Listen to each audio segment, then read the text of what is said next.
¿Cómo están? Bienvenidos a un episodio muy especial de Rusarín Bros. Es la primera vez que probamos este formato. La verdad es que estamos cercanos a nuestro episodio número 50, que va a ser un episodio bastante especial con el presidente Fox, que ya estamos editando. Pero el episodio de hoy marca un parteaguas muy importante para mí y para Mateus. Y pues obviamente les agradecemos mucho la presencia. Es el primero que hacemos con público. Lo estamos haciendo en un lugar muy especial que para mí tiene una historia bien interesante que ya le he contado un par de veces en redes. Y la idea de hacer este podcast en vivo y con gente que estuviera participando con nosotros es de alguna manera retribuir el favor que a mí me fue hecho en su momento. Yo cuando empecé como emprendedor, la primera empresa que puse fue en esta agencia, en una agencia de Audi. Me prestaron una oficina que en su momento estaba desocupada y fue gran parte, o fue parte fundamental del por qué tuve éxito como emprendedor.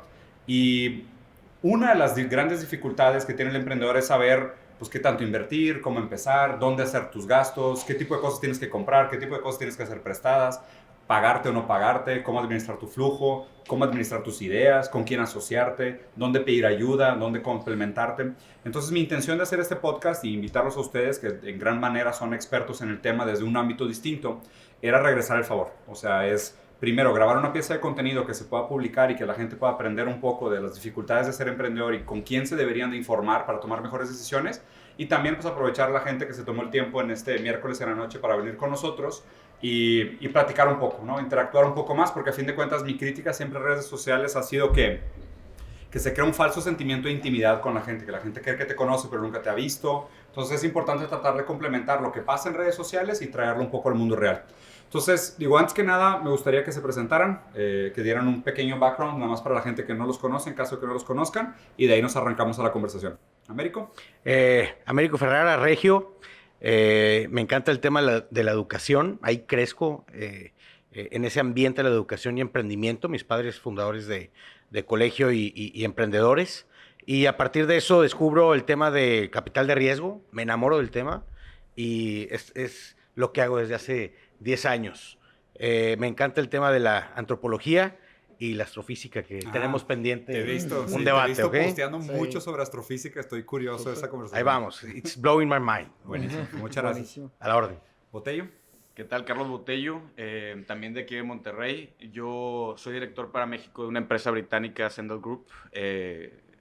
Tenemos diferentes servicios de movilidad, operamos transporte en varias partes del mundo, también estructuración financiera, ser bancables los proyectos de movilidad de transporte, que es un gran reto para la industria. Y también este famoso concepto del desarrollo orientado a transporte, ¿no? Desarrollar la tierra alrededor de los nodos de transporte y poder agregar valor a una sociedad en función de cómo se mueven y cómo conviven con su ciudad. ¿Eres economista? De maestría. No. Estudié la carrera de Relaciones Internacionales.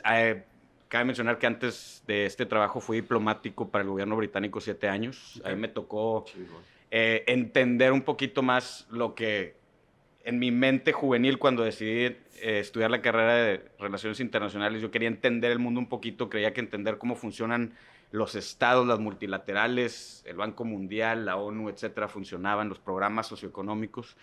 Y ese trabajo me dio la oportunidad de verlo a nivel de piso, cómo se implementan las políticas de desarrollo económico, la colaboración entre gobiernos, y apoyamos muchísimas inversiones de cada lado del charco, ¿no? Y esa experiencia me llevó a interesarme más por temas que siempre me han apasionado, que son todos los temas relacionados con la economía, de desarrollo socioeconómico, y también pues todos los temas que son un poquito más macro y cómo los podemos llevar a hacer más, a mejorar la calidad de vida de las personas, ¿no? No solamente un...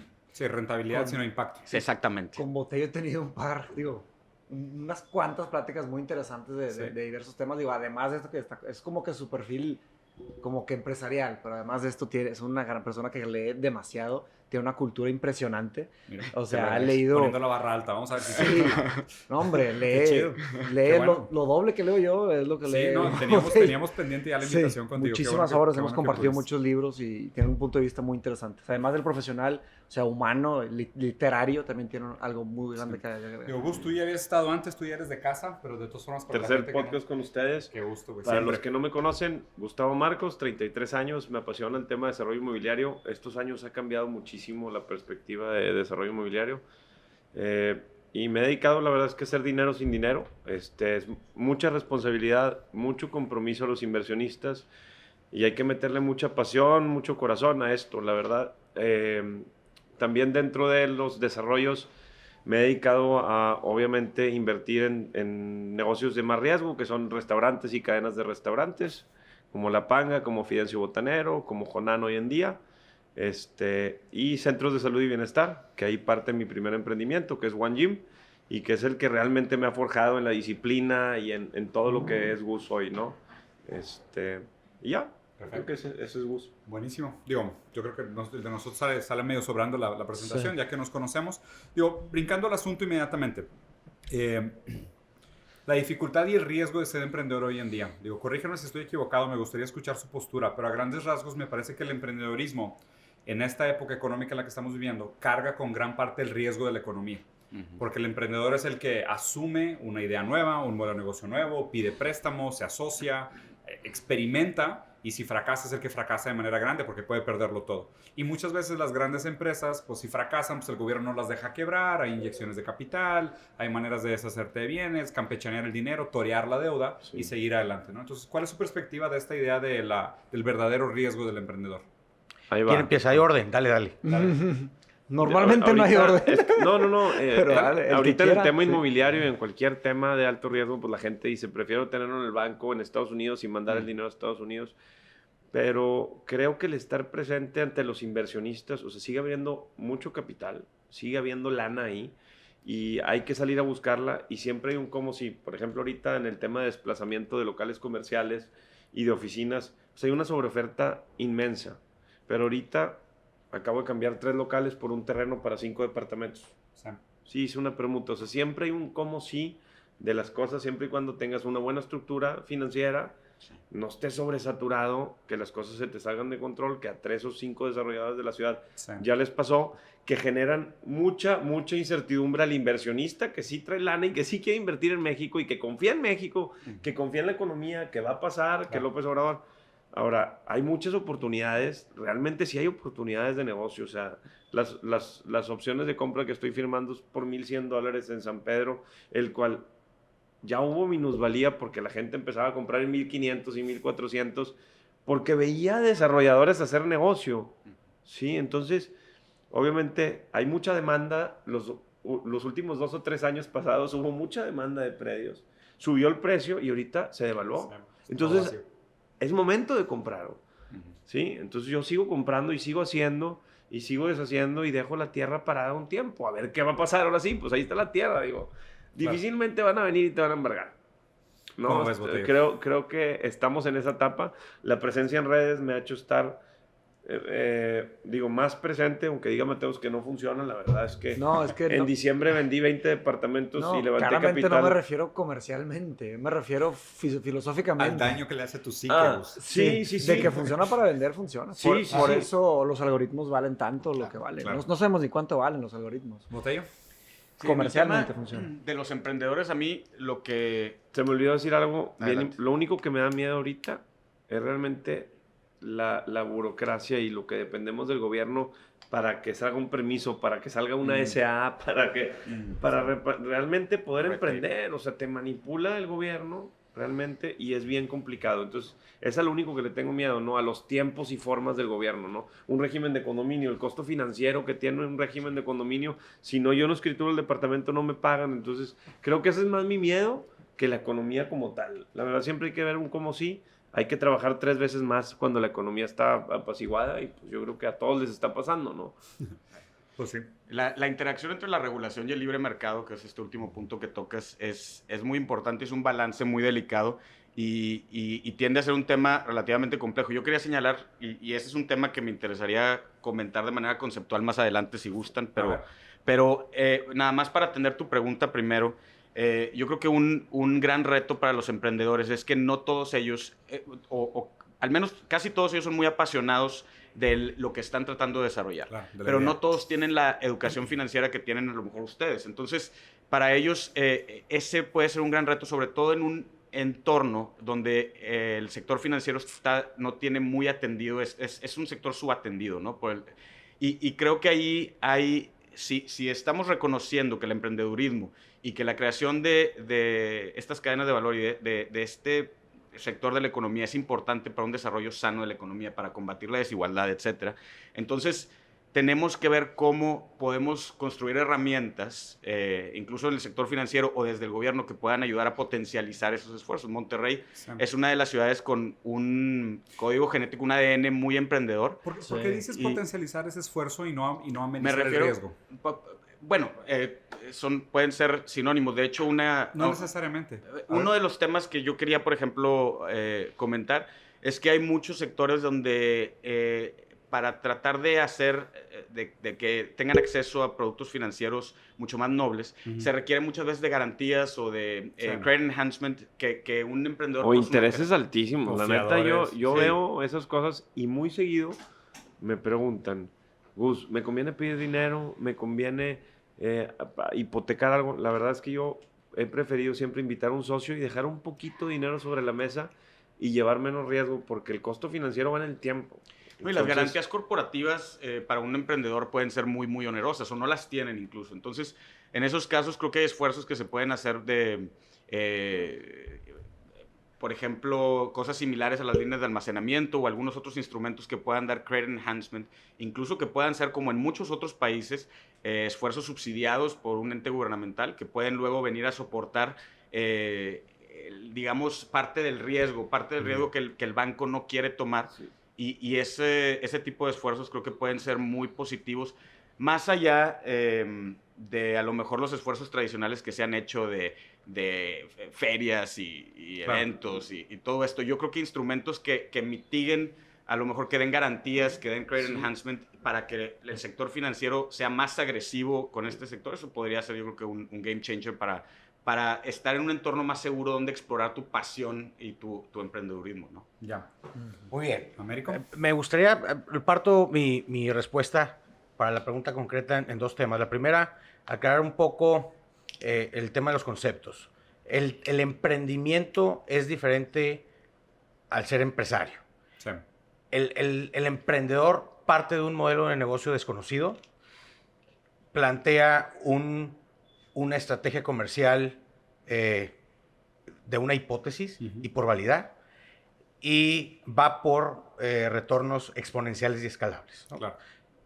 Si no estás ahí, eres un empresario o un microempresario. Claro. Entonces, si se pones una panadería o una tortillería, no eres emprendedor. No, y eres un microempresario o un mediano empresario o un empresario grandotote. 100%. El emprendimiento parte de retornos escalables, modelos de negocio, disrupción. y es el capital de riesgo, ¿no? ¿Cómo conecta el emprendimiento con el tema del desarrollo en México, en LATAM o países emergentes? Sí. Me parece que es la respuesta para salir de los países emergentes. Los negocios tradicionales, para dejar de ser emergentes. Sí, la movilidad social, desde el punto de vista, y lo hemos platicado varias veces, desde el empresariado, no es factible, es muy lenta, y la data nos dice que el empresario o el microempresario o los negocios tradicionales, lineales, no escalables, no exponenciales, no permiten una movilidad social. La única forma de que los países emergentes, las clases sociales se apachurren y sean más flat, sean más democráticas, son los crecimientos exponenciales. Entonces, es importante empujar a los chavos a que busquen negocios exponenciales, a que se arriesguen en función de explorar nuevos modelos, cambiar paradigmas, cambiar las reglas, para cambiarle el tema a la movilidad social. Si no, estamos condenados a que los ricos sean más ricos siempre, la clase media sea clase media siempre, y el que está fregadón, pues está fregadón siempre, ¿no? Pero que no los inversionistas y los de arriba son los que se quedan con el verdadero en un empresariado tradicional. Pero también en un negocio escalable, ¿no? O a menos que les den acciones a todos. No, de ninguna manera. Si tú te quedas con las acciones en un negocio que durante el tiempo vaya revaluándose de manera exponencial, al final del día no importa de dónde saliste ni cuánto tenías. Vender shares, hacer IPOs. Claro, porque si es exponencial no importa. O sea, 5% de un chingo es un chingo. Claro, Exacto. Si escala realmente. Sí. ¿Qué ibas a decir algo antes, Gus, y medio te interrumpí? Ya se te fue? Bueno, sí, perdón. Sí, Nomás era para marcar la pauta que todos ahorita estén participando. Ahorita lo comento, me debo acordar. Hay otro comentario. A mí lo que se me hace solo ligeramente idealista e inclusive un poco cínico de esta noción de deberíamos de empujar a todos este estrato de la población a que buscaran modelos de negocio de alta disrupción y de escalabilidad. O sea, ¿hay tantos?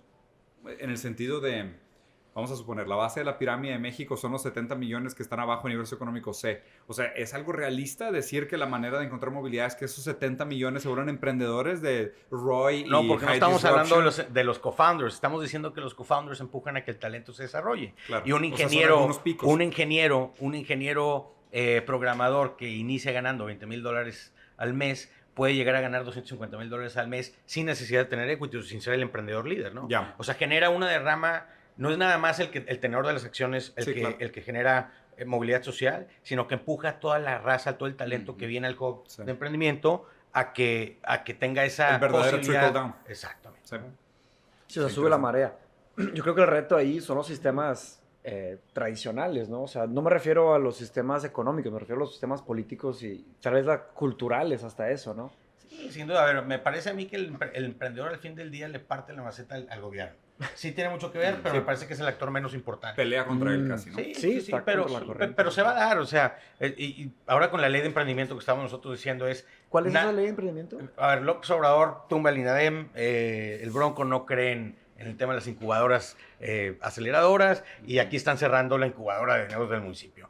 Eso no va a detener a los emprendedores. No, el emprendimiento se va a dar. Tú vas a seguir haciendo lo que tienes que hacer y todos vamos a tener que hacer lo que tenemos que hacer, ¿no? Américo, hay algo que sí pasa. Digo, ha habido dinero para apoyar a emprendedores y en negocios escalables y llegabas y lo primero que te pedían era un moche para que bajarte bajarte el recurso. ¿Sí me explico? O sea, creo que dependemos mucho del tema gubernamental. Si realmente hubiera gente honesta detrás de, y era algo que iba a comentar, porque comentaste alguna estructura que ayudes al emprendedor y que el dinero no te cueste tanto, ¿no? Que el dinero no te cueste tanto, hubiera más gente arriesgándose. No, pero yo hablo del emprendimiento, no de los empresarios. No, Es decir, no, del emprendimiento. el emprendimiento tiene muy poco que ver con el gobierno, es el actor menos importante del ecosistema. Pero el se- inversionista que tiene que ver particularmente con desarrollo Bueno. inmobiliario tiene mucho que ver con el Sí, gobierno. no, no. Por eso yo hablo del Pero emprendimiento porque que no depende mucho de depende. política pública, que no permisos. depende- exactamente, ¿no? Si partimos también de la premisa de que el gobierno está ahí para otorgar servicios o productos o aventarse a ofrecer cuestiones que el mercado no puede ofrecer, porque el mercado generalmente está esperando un retorno y puede ser más averso al riesgo. El gobierno le compete promover y fomentar a lo mejor el crecimiento económico también. Entonces, yo creo que sí hay un caso que se puede hacer para detonar algún instrumento que le permita a los emprendedores ser más arriesgados y a lo Claro. mejor estar menos preocupados porque el qué tal si fracasa, porque incluso en el escenario que tú estás poniendo, donde los emprendedores van a buscar negocios de escalables, Escalables. entonces Los ahí 30X o 50X. por definición la mayoría van a fracasar en el primero o segundo intento y no sé si estés de acuerdo o No es de creencias, es de data, ¿no? Sí, O sea, pero es histórico. Si el gobierno incentiva al emprendedor a no pagar impuestos los primeros 3 años, claro que sí. pero es va política directo de- pública, pero es el actor menos importante. Sí. Si un emprendimiento depende del gobierno, de Ya, está subsidios, mal, sí, está mal es planteado. esta idea de que, o sea, si empezaste tu negocio y tu negocio solo jala si no estás pagando impuestos los primeros 3 años, No es no tienes un negocio. negocio. Sí, El negocio sí, no sí, está sí. pagando, claro, no es negocio. Sí, es- O sea, estás eso es colgado cierto, de un eso es apoyo cierto. que no es tuyo. Sí, es Yo cierto. estoy de acuerdo contigo, o sea, no te ayuda, pero pues no te debería detener tanto. La otra pregunta que quería hacerles es esta idea de la fuga de talento, porque... O sea, por ejemplo, me interesa mucho el fenómeno que está sucediendo en India. Durante mucho tiempo, y hubo un rato, me acuerdo, yo cuando todavía estaba en altos rangos de PepsiCo, o sea, mucho del high management era hindú. O sea, era bastante común toparte con CFOs, VPs, CEO, en el caso de Pepsi, que fue Indra Nooyi. O sea, había mucha gente de la comunidad, de la top community de intelectual hindú que venía a Estados Unidos a tener estos puestos de alto poder. Y ahora... Pues la CEO, ¿no? Esta ¿cómo se llama? Indra Nooyi era Indra CEO, Nooyi ¿no? Pero lo interesante es que ahora hay un movimiento de regreso y muchos de los top score graduados de las escuelas de India se están quedando en India. Y básicamente la premisa es, oye, ¿sabes qué? Pues si yo logro un negocio aquí, pues tengo 1 billón de consumidores potenciales en lugar de tener que irme a Estados Unidos a pelearme con un mercado de tiburones para un mercado de 300 millones, ¿no? Entonces hay un tema ahí de cómo podemos nosotros crear un ecosistema donde el talento se vea fomentado a quedarse y cómo creamos esta competencia sana para que se dé Para el que contexto vengan. de emprendedorismo. Porque, o sea, creo que a fin de cuentas, o sea, si algo funciona de la premisa del libre mercado, es la idea de la competencia. Es la idea de que la competencia escala, hacer el ritmo, obliga a la gente a que mejore y pues crea como este valor acumulativo de que algo está mejorando, ¿no? Pero a la vez también el hecho de que sea tan baja la barrera de migración hace que sea muy fácil para que el talento se vaya a otro lado. O sea, pues, vivo ejemplo, pues yo y Mateo estamos aquí bajando de trabajo 2 mexicanos. O sea, porque nosotros también migramos. Y hoy es muy fácil hacer esto. Entonces, o sea, ¿cuál es el ecosistema que se tiene que crear o cuál es el contexto o la mentalidad que se tiene que crear para retener talento en México?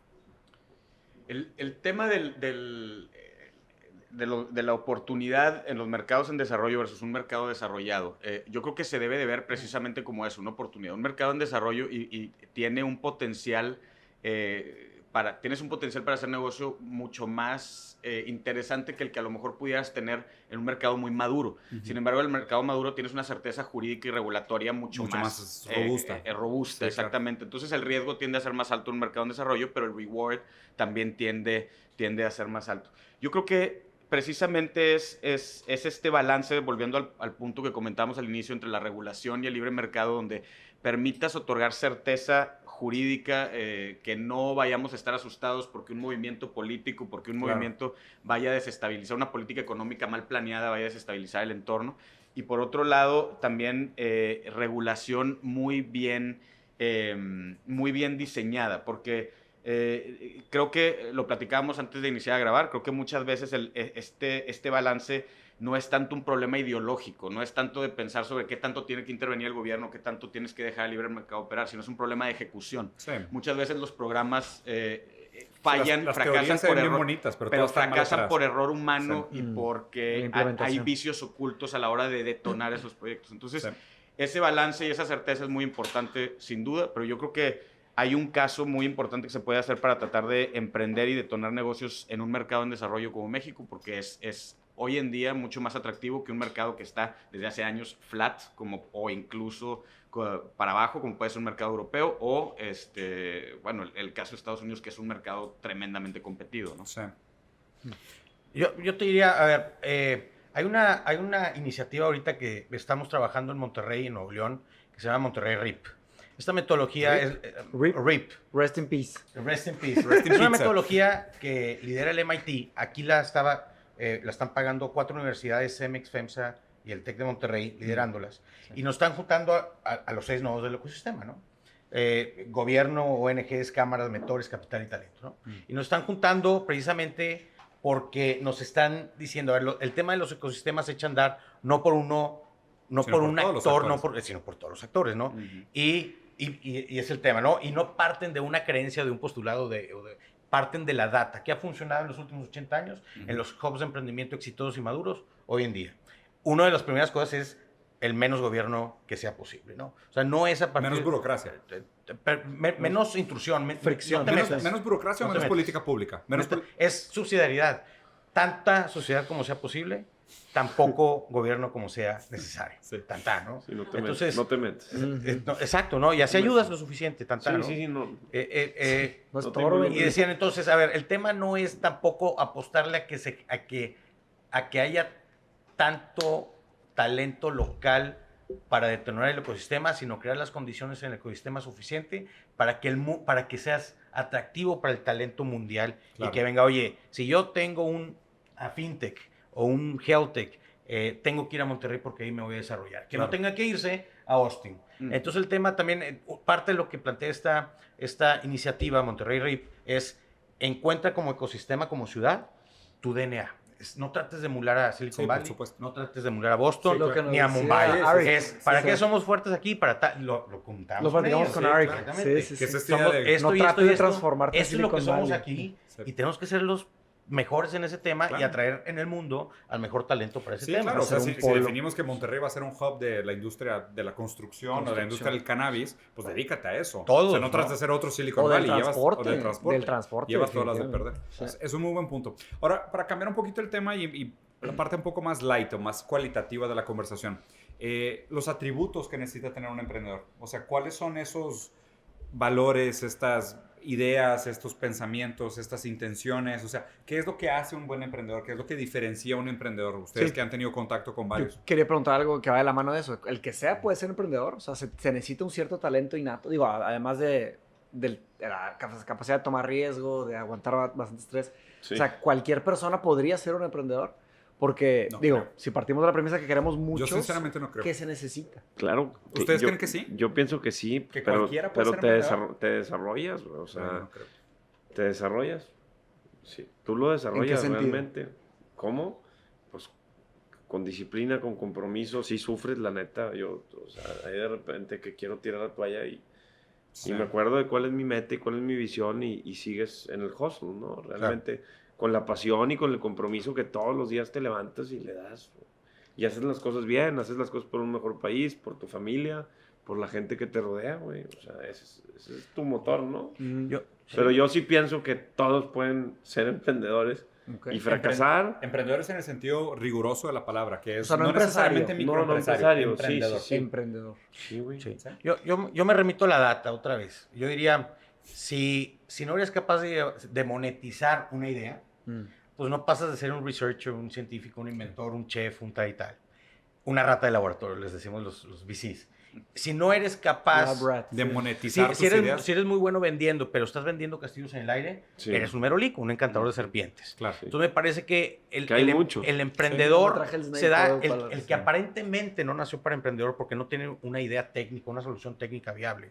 O que tenga una solución técnica viable pero no la sé vender y generalmente se piensa como la rata de laboratorio o el encantador de serpientes, se vuelven emprendedores cuando se juntan, cuando se reconocen y se juntan Nacho y Diego.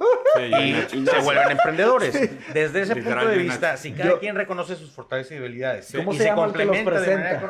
correcta, ¿Cómo se llama el que los presenta? el Soy que yo, hace el güey. negocio de la saliva. Oye, y un ten equity stake aquí por presentarlo. Sí, güey. Y es el más inteligente Literal te de todos. ganaste una comida en el gallo por presentarnos. Es el un que Sí, negocio. Pero ahí es el cuando que se vuelven trabaja menos. emprendedores, ¿no? Sí. Entonces, No, conseguí un trabajo después de 7 años. En Estás esperando un lomo, güey. Todo lo que... todos los hard skills, desarrollar más Ahora cosas soy nuevas, socio ¿no? de ellos después de 7 años. Socio de ellos. ¿Cómo pero ves, autorizaría Botellas? yo que sean bien profesionales. Es decir, Sí. los emprendedores generalmente, yo soy muy desordenado y generalmente se piensa que son desordenados y hay que ser profesionales. Es decir, tú no puedes llegar con un inversionista, como decía Gus, desordenado. Tienes que aprender a Sin un a business ser plan, ordenado y sin una idea. profesional. Sí, ¿no? sí, claro. Desde el punto de vista que algo te apasiona, tienes una pasión y eso es muy personal y quieres monetizar esa pasión, desde ese momento quizás ya tienes el incentivo, el impulso para ser emprendedor. Ahora, eso no quiere decir que en el mercado laboral todo el mundo puede tener las herramientas o los talentos que te pueden llevar a ser Claro. emprendedor, porque requiere ser aventado, no tenerle miedo al fracaso, requiere muchísimo trabajo. Es mucho más difícil poner tu negocio que ser empleado. Sí.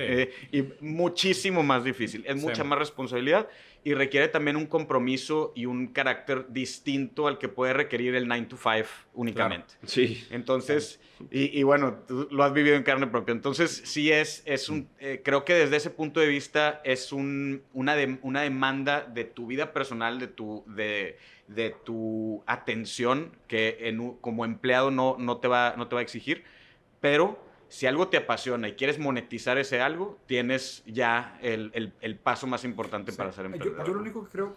Perdón, sí. No, nada más quería comentar que tampoco está mal ser empleado, nada, godín y para nada. empresario. Sí, Es no, decir, para nada. hay gente que nace para ser empresario, Sí. CEO, y hay gente que nace para ser emprendedor. Por supuesto. Y Ben Horowitz lo dice en The Great Thing About Great Things. Hay peacetime CEOs y wartime CEOs y Claro. son empresarios.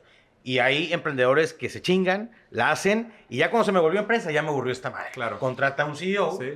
a un empresario. Y me voy que a se desarrollar adelante, y otro cada quien haga lo proyecto, suyo. escalar, Y ninguno está historia de mal. mi Se vida. dedica a lo suyo. Cada quien es El Historia de wartime, mi vida. el concepto del wartime CEO me encanta. Alguien, digo, por ponerlo en otro contexto, alguien decía que Churchill nunca hubiera podido ser un buen primer ministro si no hubiera estado Si no hubiera en la estado- guerra. ¿verdad? Sí, el contexto hace al líder. Yo sí Está creo que bien, de cabrón. verdad ahí. Pero Sí. quería comentar, o sea, sí creo que es importante el punto que hace Américo de... O sea, que no hay un camino en ese sentido de... No es porque esté de moda esta cultura al CEO y al hustle que sea la respuesta correcta para todos. Entonces, por eso también se me hace raro poner esa premisa en contexto con la premisa de que la única manera de generar movilidad socioeconómica es a través del emprendedorismo. Y la primera pregunta que hice es, pues a fin de cuentas, asumen gran parte del riesgo, porque pues digo, lo que apuestan es mucho, es como un high risk, high reward. A la vez, no es para todo el mundo, pero a la vez es de las pocas cosas que sustenta el crecimiento de la economía. Porque, o sea, las empresas muchas veces dependen de estas patentes o intellectual property que son de los 30X, que son las empresas que multiplican en 30 veces sus valores. Pero pues, mira, y voy a usar la metáfora de la industria del entretenimiento. Netflix básicamente va a dejar de hacer contenidos originales de los suyos de riesgo, y lo que está haciendo es preséntame contenido, pero tiene que ser un contenido validado. ¿Qué es un contenido validado? Un libro bestseller, sí. Un video viral, ¿sabes? Un publisher, o sea, algo que ya esté validado. Y yo veo esa misma metáfora la veo en el mercado empresarial. O sea, básicamente lo que hacen las grandes empresas es, pues que se jodan los emprendedores, o sea, pélensela, ¿sabes? Háganle como puedan. Ya lo validaron el producto. Ya está validado, ahora sí, ¿cuánto vale tu cosa? Hagamos la oración y te capitalizamos. Pero capitalizamos versus data. O sea, amenizan el riesgo. O sea, hay un riesgo de capital todavía, pero ya es un riesgo mucho más mesurado. Entonces, en ese sentido, y obviamente, a ver, no es o sea, y la gente, tipo, fríamente lo dices, pues a ver, la empresa está arriesgando $10 millones por un modelo de negocio que creen que puede escalar. Y el chavo a lo mejor se arriesgó $1 millón para echarle a andar la empresa los primeros 5 años. Sí, pero para un individuo, $1 millón comparado con una empresa $10 millones es abismal la diferencia. Claro. El daño que hace endeudarte por $1 millón puede acabar tu vida, la de tu familia, la de tus hijos. Claro. Y los $10 millones le dice al banco, oye, Juan, te pago el siguiente mes, güey. ¿Sabes? Claro. Y tan. O sea, yo por eso creo que, o sea, en números absolutos y cuando hablas de data, sí parecería ser que el modelo, pues, funciona y es noble en el sentido ¿por qué?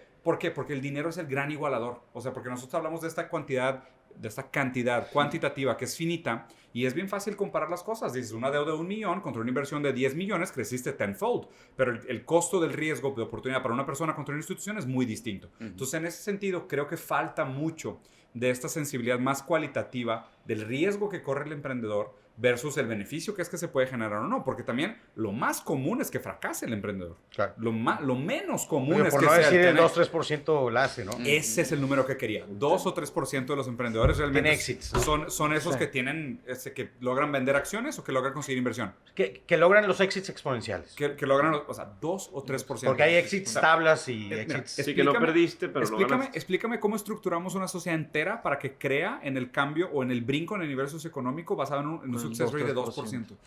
Mira, porque si la haces, la rompes, ¿no? Mira, no, ahí te va. A ver, una empresa como Vitro, que tiene 120 años, ¿cuántos millonarios ha generado aparte de la familia? 0. En 120 años, $5,000 millones vale. No, claro, de millones de pesos. Yo conozco millonarios aparte de empleados de Vitro. De empleados, claro que sí, güey. No puedo decir nombres. Yo también, sí. ¿Millonarios en dólares o en pesos? No, bueno, no sé qué digan millonarios, ¿no? Un millonario es una gente que tiene $5 millones en su cuenta. Entonces déjame aclaro el tema. Porque conceptualmente de lo que estamos hablando no es de $1,000 millones. $1,000 millones. Estamos hablando igual que la familia dueña de Vitro. No, nadie. Obviamente cero, ¿ok? Sí, nadie. Una empresa que se acaba de ver ahorita en Austin, que se llama Ojo, acaba de, el emprendedor, que tiene 42 años, acaba de valuar su compañía, tiene 5 años, en $5,000 millones. A su vez, todos los equity holders, que son como 250 programadores, ya pasaron el threshold de $5 millones por el equity que tiene. Perfecto. ¿No? Entonces, en 5 años, un emprendimiento de ese tamaño generó mucha riqueza versus una empresa tradicional que solamente se hicieron más ricos. Perfecto. Que es el empresario versus el emprendedor. ¿Vale la pena el 2 o 3%? Totalmente. Porque el otro no tiene respuesta. No tiene salida. No, por eso, pero es la menos peor de las opciones. No es viable en el sentido, o sea, es utilitaria porque es la única que hay, pero no quiere decir que sea la mejor. No dije yo que es la única que hay, pero tampoco es la mejor. Porque puede haber una respuesta que es que el gobierno intervenga y que diga, aquí yo reparto la piña y todos ganamos esto, ¿no? Pero a ver, y quiero plantearles la idea. ¿Están familiarizados con el término Universal Basic Shareholding? Yo no. ¿No? ¿Ustedes sí? Universal Basic Shareholding, o sea, Universal Basic Income es esta idea del ingreso mínimo bruto, no sé cómo se llama en español. Ingreso mínimo universal. No sé. O sea, ingreso mínimo universal, que es la idea de, tipo, el gobierno te asigna un valor que tú vas a recibir de manera anual que cubre tus gastos básicos. Okay. Esta fue una primera idea que es muy antigua, fue planteada hace mucho tiempo, y la evolución de esta idea se llama Universal Basic Shareholding. ¿Okay? La idea de Universal Basic Shareholding es parecido a lo que comentaste. Es decir, oye, pues en mi empresa todos tienen algo de capital. Y no es muy distinto a lo que pasa en muchas empresas de hoy, que te dicen, oye, pues te doy un 0.1% de Facebook, porque pues llevas tantos años aquí, pues te pertenece parte de la empresa. Simbólico, casi. Casi simbólico. Pero a lo que se refiere a Universal Basic Shareholding es una antítesis contra el problema que inevitablemente se nos va a presentar por la automatización y la capacidad productiva que va a tener muy poca gente con mucha capacidad productiva. Entonces, es como decir, la persona que inventa el algoritmo de inteligencia artificial de YouTube, pues ese algoritmo a lo mejor va a generar 200 trillones de dólares de profit durante su vida útil, pero no necesariamente requiere operación, no genera trickle down y le pertenece a una sola persona. Entonces tiende a perpetuar la riqueza que está solo en un lugar. ¿Okay? Entonces la idea de Universal Basic Shareholding es decir, ¿qué tal si nosotros tuviéramos algo intermediario entre el usuario y los fondos privados que hiciera un reparto de utilidades del valor que se genera a través de la automatización? Porque ya no está vinculado al capital de trabajo ni siquiera al capital intelectual. Está vinculado simplemente a la capacidad productiva de una máquina que no requiere administración humana. ¿Y a quién le vas a repartir? Esa era mi A pregunta. todos. Esa era mi pregunta. A todos los que trabajan. Los que trabajaron en YouTube. Yo no trabajo en esa empresa y me va a quedar lana de Es todo. que imagínate. ¿A todo el país? No, mira, imagínate. Bueno, o sea, te pero voy a es poner- que te en voy a la poner el primera ejemplo. ronda, si tú Pues- ya eras empleado de Facebook y se viene la automatización completa, Y te pues sacan, pues tocó. bueno, tú Te eres de los tocó. primeros. Te tocó. Pero, Qué suerte sí, güey. tuviste. pero ya naciste en la era de la automatización. Exacto. Y Mira, ahora, ¿por dónde te cuelas a una estructura accionaria? Les pongo un ejemplo súper tangible que te va a No, pues encantar. naciste después, güey. Hay un asteroide, ¿ok? Que es básicamente 80% diamante, que está evaluado creo que en 500 quintrillones de dólares. Un número ridículo. ¿Dónde lo acaba? No, ridículo. Pero a ver, y de nuevo, quiero que la gente haga esta comparación. La diferencia entre $1 millón y $1 billón, si lo vieras en segundos, $1 millón son 11 días en segundos, ¿ok? $1 billón son 71 años. Sí, o sea, 1,000 millones. O sea, En español la se gente dice normalmente 1,000 no millones. dimensiona la diferencia entre 1 millón y 1 billón. Ok, ahora piensa en 1 millón a 500 trillones. Okay, eso es lo que vale un asteroide que está cerca de la Tierra. Y de hecho, hay gente en Rusia que ya están considerando que implicaría, Bajarlo. güey, va a ser Un pedacito, güey, un pedacito. pegarle un madrazo a ver Sí, si sale sí, una sí. chispita, güey, lo que sea. O sea, ¿qué pasa? ¿Qué Sí pasa existe, si güey.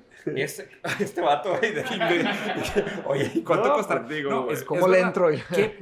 ¿Qué pasa si alguien llega a hacer eso? O sea, imagínate que alguien desarrolle, no sé, una sonda lunar que llegue Pues se acaba el negocio y de los tenga diamantes, acceso a ese güey. tipo de cosas. Se Todos acaba el los negocio sistemas de los económicos dentro de los cuales operamos en el planeta responden a fenómenos de escasez. Sí, exactamente. Y todo Oferta y demanda. Exactamente. Entonces, todo vale en función, o casi todo, hay algunas excepciones, pero casi todo vale en función de qué tan escaso El es. mercado de diamantes es un perfecto ejemplo. Exactamente, Sí, por y el está tema de la inflación. manipulado Es falso, y todo sí. eso, ¿no? Entonces, ¿qué va a pasar? Tú lo que estás preguntando es qué va a pasar cuando no haya escasez de recursos o de No. producción para satisfacer las necesidades. Estimado Botello. Antes de que lleguen al asteroide va a haber especulación. El tema es, Que si va a pero costar si tu más pregunta o- es, La gente va a invertir en eso aunque no lo tengan. Lo hacen con petróleo hoy, güey. Sí, sí. pero ¿qué vas a hacer cuando no haya escasez de riqueza? Truena la burbuja. Pues, Sí. Truena la burbuja. Sí, Todo el mundo burbuja. especula y ha pasado 200 truena, veces desde claro. los tulipanes en En Holanda. Holanda, ¿no? claro. No, y Sí, de sí, hecho, sí. y mi preocupación con esto es que, o sea, y sabemos, o sea, nadie se sorprende de esta respuesta. O sea, Claro. ¿qué pasa? Truena la burbuja. Pero ¿qué pasa cuando truena la burbuja? Hay Pues guerras. mucha gente, sí, sí, sí. Mucha Bueno, sin gente duda, muere. Sin duda. Mucha gente muere y hay guerras. O sea, Estados Unidos ha entrado en guerras por sal, por flores. Ahorita está de moda el petróleo, Y el litio. el litio. O sea, esas burbujas que truenan, que para nosotros suena como algo que era una tabla, una columna de Excel. O sea, es gente muriéndose, güey. O sea, velo como tú quieras, velo como estadística si quieres. No, sin duda. Pero ese es el a costo ver, real. Sigue Cu- gente cu- muriéndose por petróleo.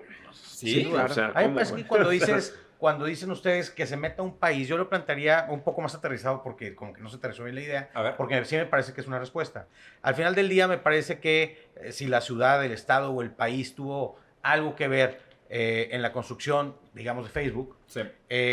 podría ser una respuesta bastante interesante decir, oye, de cualquier startup que jale de aquí, de esta ciudad o de digamos, de California, Claro. todo lo que se genera en California en función de exits o royalties o tal Sí. y tal, el 10% es del Estado y de la Es lo que gente. habíamos platicado Y la tiene vez que pasada. estar tallado. Ya lo hemos platicado, pero solamente lo quería aterrizar porque está como que no perfecto. se aterrizó y no Sí, se sí, entendió sí. muy bien. Que es la idea de Universal Basic Shareholding, que pudiera ser el principio regional. Pero- o sea, no sí. necesariamente tiene que ser Sí. tan universal. Sí, porque al final del día, un güey que trabaja en McDonald's y que paga su pequeño Aportación. aportación, al final del día esos impuestos se traducen para la Universidad de Berkeley o de Stanford en mejores vialidades, mejor. Y el emprendimiento es todo, y todos pagan impuestos, y todos deben de tener acceso Bueno, no todos a pagan ese impuestos. tema, ¿no? Bueno, los que pagan impuestos, supposedly. Sí, nosotros Pero los todos deben de mortales tener pagamos acceso impuestos. a las mieles Sí. del éxito del ecosistema, ¿no? No, ¿Qué opinas? definitivamente, pero hay un punto ahí que resulta de lo que estabas comentando que se me hace también muy, muy valioso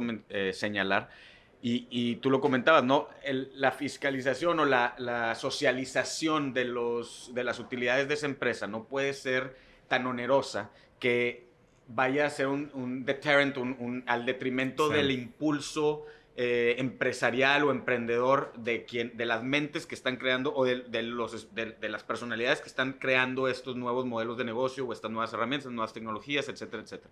Entonces, no puedes socializar tanto las utilidades o lo Que ya no sea atractivo. que ya no sea Totalmente, atractivo ¿no? seguir Sí. siendo emprendedor. O sea, porque luego, por ejemplo, Híjole, a mí ese argumento se me hace... Está- es que, ¿sabes qué? Que no está claro que sí. Neoliberales.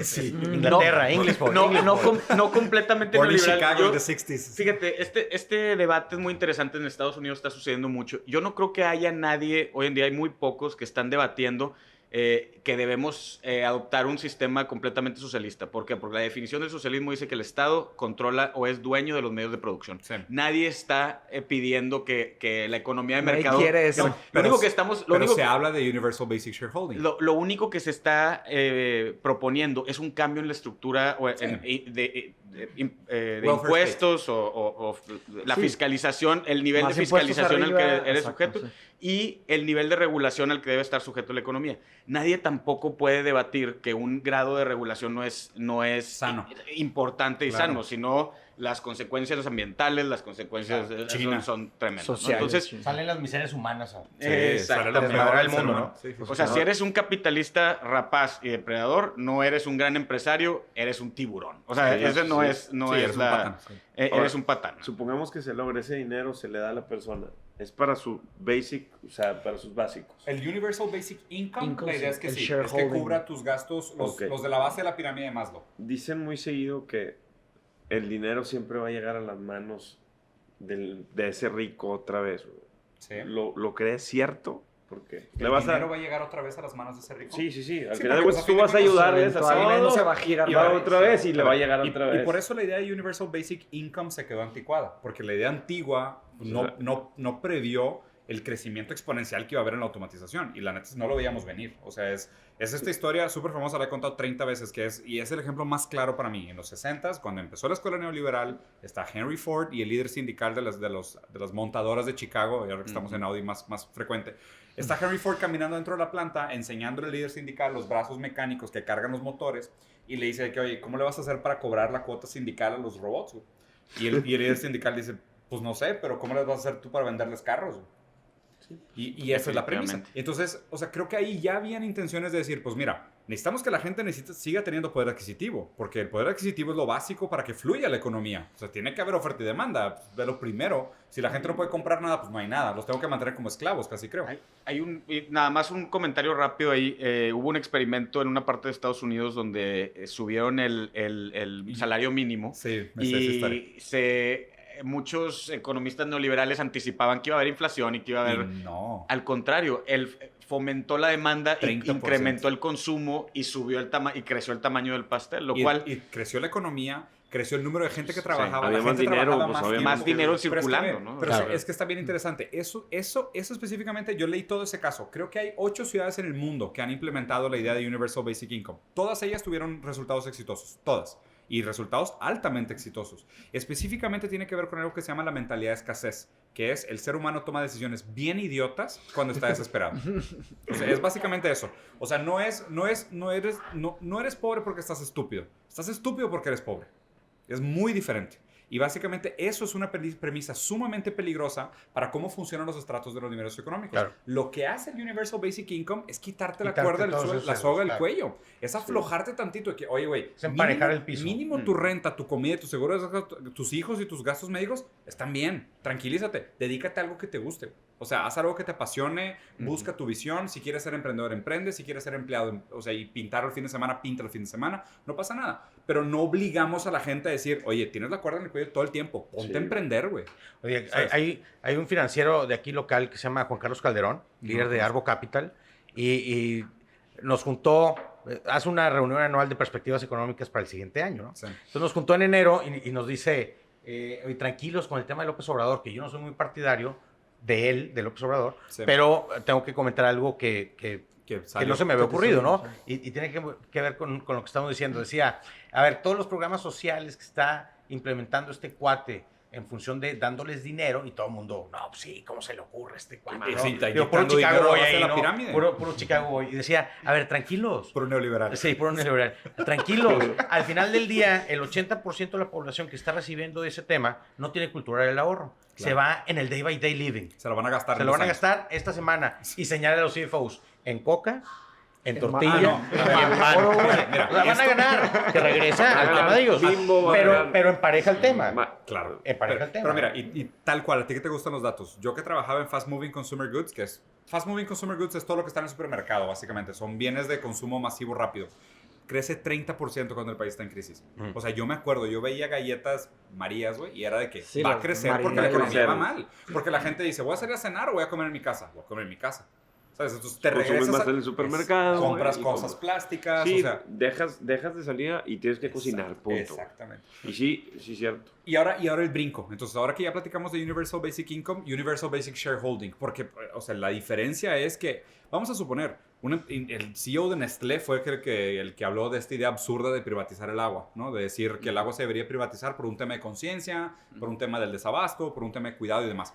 Pero lo que hay maquiavélico por detrás es que una empresa que pueda privatizar un bien común tan grande como el aire, el agua, la naturaleza, el petróleo, cualquier mineral, lo que sea, con una capacidad productiva automatizada, no necesita de nadie y va a acumular capital a un nivel que nunca habíamos visto en la historia de la humanidad. O sea, hoy hay empresas en Silicon Valley que generan más de $10 millones por empleado.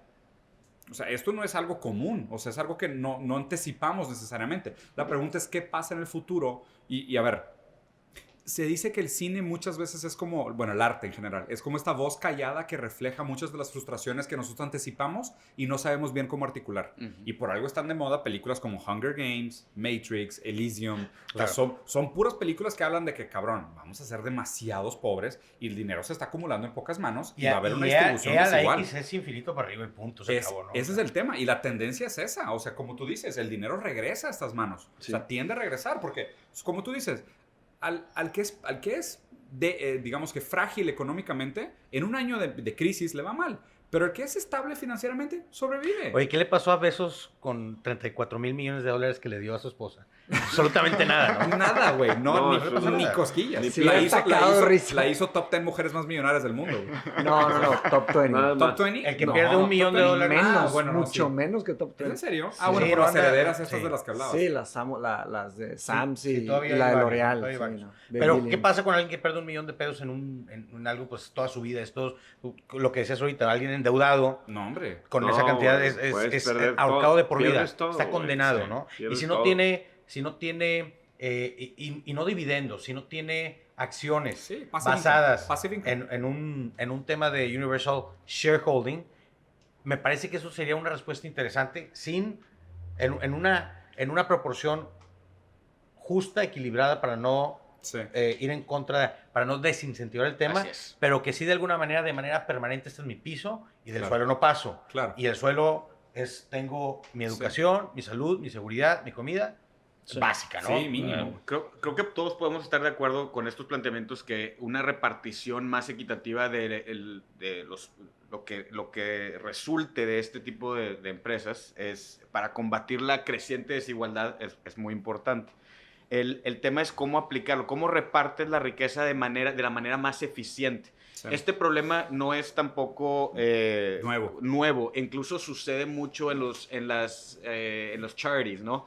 De hecho, hay una NGO en el mundo que evalúa qué tan eficiente es la inversión de cada una de las charities para que si tú vas a hacer una Sí, donación, Oxfam siempre hace el índice. sepas cómo va a aprovecharse más tu dinero. Entonces, yo me imagino un problema relativamente similar donde vas a tener que diseñar el programa para la redistribución de la riqueza y cómo hacerlo para que resulte de la manera más eficiente posible. Por eso te digo, muchas veces los problemas no son de ideología, son de ejecución. Sí, claro, estoy de acuerdo contigo. El diablo contigo. está en los detalles. El diablo está en los La verdad es que detalles. hay teorías muy buenas. Y ahí es donde creo que que está muy interesante ponerse a arrastrar el lápiz y ver Oigan, qué puede funcionar. A menos de que quieran hacer un closing statement, la verdad es que ya nos estiramos un poquito. Me gustaría abrir un poco para conversar con el público. Dale, si quieres, tú toma la primera pregunta. ¿Quién quiere la primera pregunta, chavos? ¿Alguien tiene alguna pregunta? Anímense, levanten la mano. De hecho, les doy un consejo. De lo que quieran. Siempre que vayan a ver una conferencia, si quieren ser recordados, vayan pensando ya cuál es la primera pregunta que van a hacer. Porque también, o sea, como conferencista, de la pregunta que siempre te acuerdas es de la primera.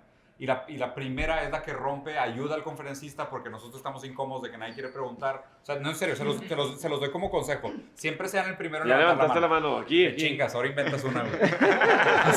Ahí hay otra, hay otra. Ligando un poco lo del principio del emprendimiento con los principios o ideologías que se hablaron después de el ingreso universal y demás, ¿ustedes creen que implementando una de estas ideas en nuestra sociedad ayudaría a empujar el emprendimiento como a tener garantía? Porque luego también puedes irte al otro extremo y decir, pues yo ya tengo esto, ya no tengo necesidad de generar nada.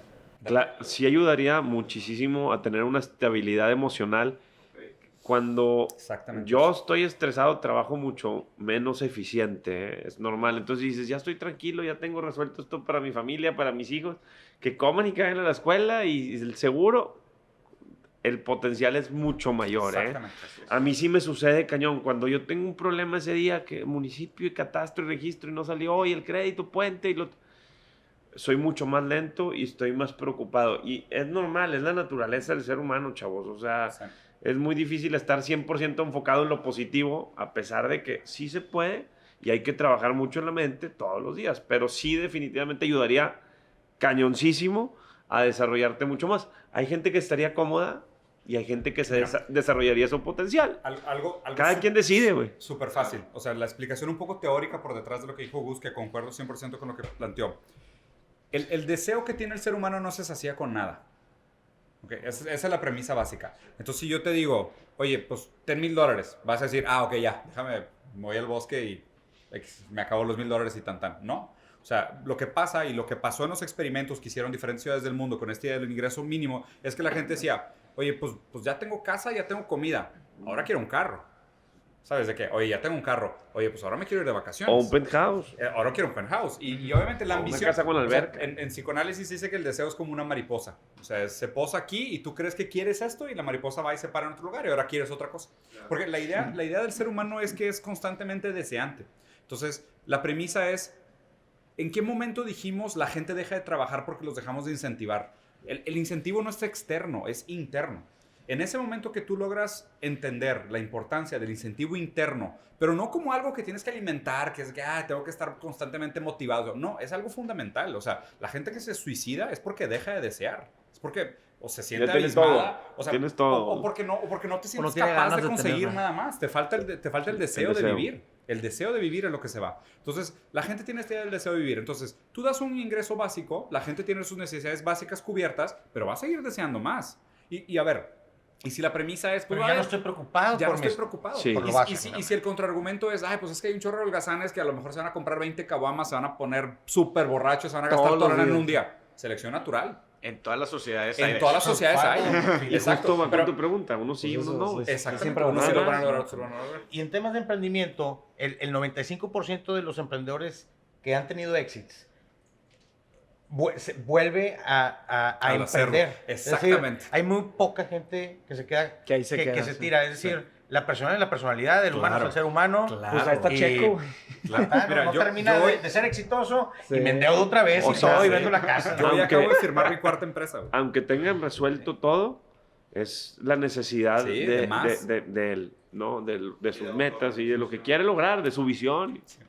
¿Alguna otra pregunta? A ver, la matado ahí atrás primero. Dale. ¿Qué tal? ¿Cómo están? Tenía una duda, o más bien una pregunta relacionada al tema de la burocracia. Por ahí Andrés Oppenheimer, en Crear o Morir, menciona lo del ecosistema emprendedor y también lo de los pasos burocráticos que existen en distintos países para lograr emprender. Sí. Menciona los países latinoamericanos como Argentina, que están bien jodidos, que Sí. son 13 pasos.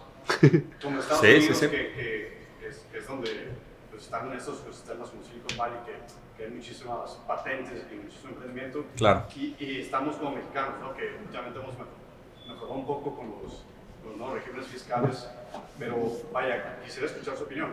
¿Cuál es, está la parte de personalidad, está la parte del ecosistema, está la parte de la burocracia? ¿Cuál es el que realmente nos está deteniendo para emprender? Ahí te va, yo te puedo decir de primera mano porque yo he tenido empresas y he abierto empresas personalmente la parte burocrática en 3 continentes. O sea, la misma empresa en Ivrance me tocó abrirla en San Paulo, en París y en Singapur, ¿ok? Y parece madreada. En Brasil me tardé 3 meses para que me dieran mi número del RFC de cuenta para poder facturar. O sea, para tener dinero en mi cuenta de banco. 3 meses. Y moches y 20 en idas Brasil, güey. en Brasil. 3 meses, ¿ok? En París me tardé 30 días. Entonces, sin fue moches. un poco más streamline, sin moches. Super clean, 30 días. En Singapur, el mismo día recibí dinero en mi cuenta de banco. El mismo día, ¿ok? Pero hay otros caches. O sea, todos tienen contextos distintos. Haz de cuenta que como que parece que el sistema se adapta a la burocracia y a la ineficiencia y se vuelve un callo, se vuelve una muleta. O sea, ¿sabes? La gente que usa muleta toda la vida acaba caminando deforme. Así siento que son las economías informales. O sea, construyes capas de parchecitos y arreglos. En lugar de irte al meollo del problema, vas como construyendo puros parches y acabas deforme. Sí. Entonces, claro, el tema del IVA, o sea, ¿quieres con factura? Te sale más caro. Si no, te sale más barato. Sí. Nadie quiere, en efectivo, o sea, cachete. Yo te respondería en 2 sentidos. En primera es, si el gobierno insiste en no incentivar el tema del emprendimiento, el que se queda jodido es el país. Claro. El emprendedor Exactamente. sale adelante ahí o se va a otro país, Sí. en donde sí esté a favor, ¿no? Y por la otra, te diría que nosotros en Life is Too Short hemos invertido en 10 años en 80 proyectos, hoy estamos en 39. Me parece a mí, y dada la data que hemos recogido de CB Insights, el factor fundamental es el binomio talento, o sea, que haya ideas chingonas y que haya gasolina, capital. Y el capital no quiere decir family offices y empresarios, Claro. quiere decir 500,000 inversionistas con $1 millón o 10 inversionistas con $1,000 millones, pero dispuestos a apostarle. Entonces el binomio talento, Capital. acceso a capital para ese emprendimiento, me parece que es el tema clave para echar a andar un ecosistema. Aquí tienen un inversionista por si traen un Y allá emprendimiento. tienen otro. No, que de hecho... Y ahí está. Yo estoy saturado, güey. No, Yo de hecho, estoy en algún saturado. momento me gustaría que hiciéramos como un Shark Tank. O sea, no necesariamente para levantar capital, pero sí para pichar ideas y Claro. escuchar ideas y darles feedback a las ideas. Creo que sería muy Pues a valioso. Américo le pasa todos los días. ¿Alguien más? ¿Una pregunta? Sí, sí. Si tú estudias otra carrera que no tiene nada que ver con negocios, o sea, y ya quieres dejar de ser un Red Lab, ¿qué nos recomendarías para poder empezar a esa idea que tenerla en la nube, a plasmarla? O sea, en mi caso en particular, yo no estudio una carrera de negocios, yo estudio una carrera de medicina, la estoy estudiando todavía. Entonces sí batallo un poco, sí leo de Model Business Generation, propuesta de valor, Lean Startup, leo entre varios libros de negocios o de emprendimiento. O sea, ¿ustedes cómo empezaron y qué nos recomiendan a los que estamos empezando apenas a cómo aterrizar la idea? Pues Botello hizo exactamente. Yo- ¿Cómo yo- fue tu cambio? Mira, la verdad es que lo único que puedes hacer es aventarte. Ese es, No hay un cómo. No hay, y nunca vas a dejar de aprender, ¿no? Pero sí, definitivamente hay un proceso de educación en cuestiones básicas de negocios, contables, financieras, etcétera, que vale la pena. Siempre haz tu tarea, siempre haz tu due diligence, etcétera, pero yo creo que lo primero que tienes que pensar es el valor agregado que estás poniendo. Tienes que estar convencido de que estás agregando valor a la economía, que estás resolviendo un problema, que estás... Y entonces, de ahí, mira, la verdad, el constituir una SA, una SAP, y aprender de cuestiones contables básicas, no es En 10 minutos, tampoco en 10 rocket minutos te lo science. O platico. sea, No, y aparte, o sea, verlo así, si ya tienes otra carrera que no necesariamente es la que vas a utilizar para tu profesión, si quieres verlo así, o sea, eso debería ser tu diferencial de mercado, o sea, eso debería ser tu added value, porque creo que más que nada, mucha de la gran incrementalidad que hay para el futuro del mercado viene de la creatividad multidisciplinaria. ¿Sabes? O sea, es como, pudiera ser el mayor especialista en oncología para un tipo de cáncer, whatever, y te especializas toda tu vida y vas a trabajar en eso. Pero a lo mejor vas a ser el güey que va a mover el límite del conocimiento humano en un campo, pero no necesariamente es lo más rentable. ¿ok? A lo mejor te trae mucho más felicidad y accomplishment en la vida, pero no necesariamente es lo más rentable. Por otro lado, a lo mejor la historia esta del comediante, si quieres ahorita la cuentas, lo complementas de que estudiaste medicina, pero ahora vas a aventar una maestría en finanzas y luego vas a hacer un tema de, no sé, e-commerce y vas a encontrar un punto intermedio entre las 3 disciplinas, vas a ser el mejor en esas 3 disciplinas, aunque no seas el mejor del mundo en ninguna de ellas. ¿Me explico? Sí, esa historia es el del cómic de Dilbert. No sé si conocen Dilbert. Es de que un perrito tipo X se hizo súper famoso. Básicamente, el creador de Dilbert, él dijo de que, bueno, yo puedo ser o el top 1% en un campo y hacer algo grande, o puedo ser el top 10% en 3 campos. Entonces, él dijo de que yo soy chistoso, pero no soy el más chistoso de todos. Lo de que yo sé dibujar, pero no soy el mejor para dibujar. Y sé de empresas, pero no sé tanto de empresas. Entonces hizo un cómic sobre empresas y él lo dibujó. Y hizo un imperio que vale millones de dólares. Sí. O sea, y te pongo mi ejemplo personal. La empresa que puse aquí en el segundo piso es la más grande y única agencia de diseño de comida.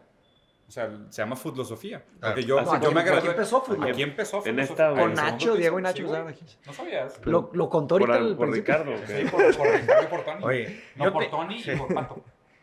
Bueno, Yo te respondería en ahí dos empezó sentidos. Siempre su- respondo en dos sentidos. ¿Qué pregunto? Acá. Primero te diría, mira, yo estudié administración y después MBA, después MBI, luego posgrado en capital de riesgo.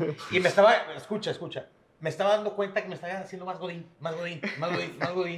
Al final del día, me parece que todo el tema de lo que se llama negocios de administración, lo único que te hace es un godín glorificado. Exactamente. Y me di cuenta Yo que también no creo era eso. por ahí, no estaba agregando valor. Sí. Estaba entendiendo mejor los resultados, pero no estaba agregando valor. Es lo que platicábamos ahorita Entonces, antes de grabar. no fue sino hasta que me metí a temas de sociología y Claro. entender cómo Claro. el mercado se mueve y toma decisiones cuando empiezas a agregar valor, por una parte. Y la segunda parte de la respuesta es, el modelo educativo no está respondiendo a la gente que quiere crear valor en estos momentos. Yo te diría, no estudies nada, a priori, encuentra tu vantage point, encuentra dónde creas valor y conviértete en un lifelong learner. Es decir, cuando me tope con algo, pues adquiero ese skill para salir adelante de ese tema. Y si a los 42 me topo con otra cosa, y si a los 55, y si a los 80... Sigues aprendiendo. Sigo aprendiendo. O sea, no hay la fórmula, sino más bien yo te plantearía,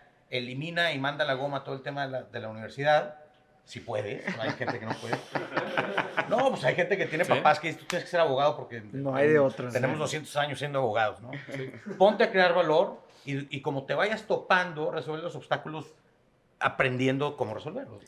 ¿Te sabes el concepto del hombre de la ilustración? Que era este concepto que tenían los padres fundadores de Estados Unidos, Sí, incluso claro. El viene desde Renaissance la antigua... Man, sí. Sí. O sea, no te especializas, muy diferente al sistema educativo que tenemos hoy, donde te especializan en, vas a ser el mejor en... Un tema. Un tema en particular. Si no eran estas personas que fueron grandes pensadores, que incluso crearon naciones, que lo hicieron de manera sumamente holística, y pues eran personas que eran especialistas en antropología, en sociología, en filosofía, en literatura, en un montón de Finanzas, disciplinas, en en política, finanzas y en política, Claro, en ciencia sí. política. No, pero en además de eso, que admiraban el arte, hacían ejercicio. Así es. O sea, de hecho, empezamos un reto. Viejo en el concepto One Gym. socrático, ¿verdad? Sí, O sea, claro. esto es empezamos antiquísimo.